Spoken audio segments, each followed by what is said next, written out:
As many of you know, the next generation science standards have been adopted by many states in the United States.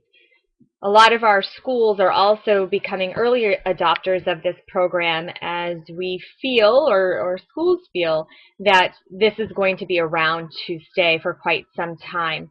The main learning results came and went, and they were changed. The next generation science standards, I really have a strong belief that they're going to be around for quite some time.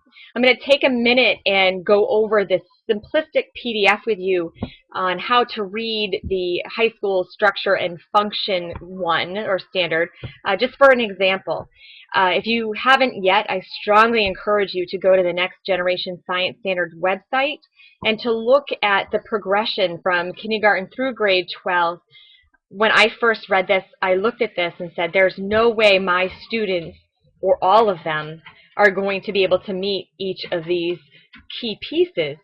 However, the more I thought about it and had the opportunity to look back to see what students were asked to do in earlier years, it made these items here more tangible for the students I have in high school.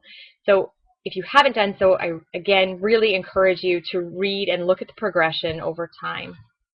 So let me stop.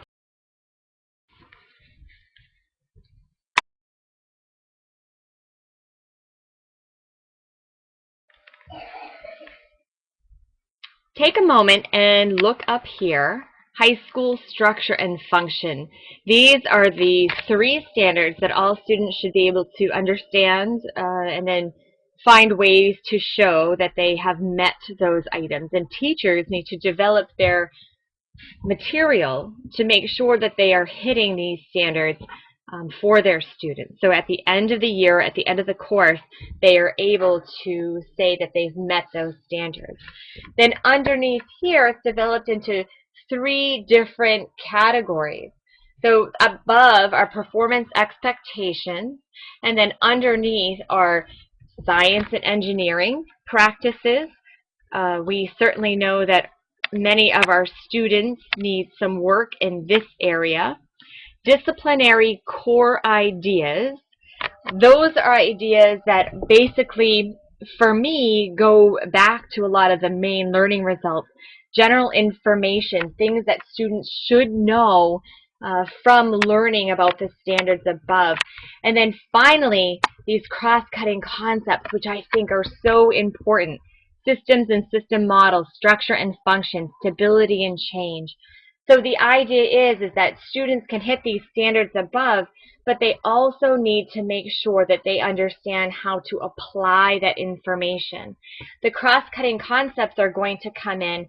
Those can be used across disciplines in biology, in physics, all the way, whatever science class that they're taking. These can be foundational pieces that will allow them to be successful as they apply their knowledge later on.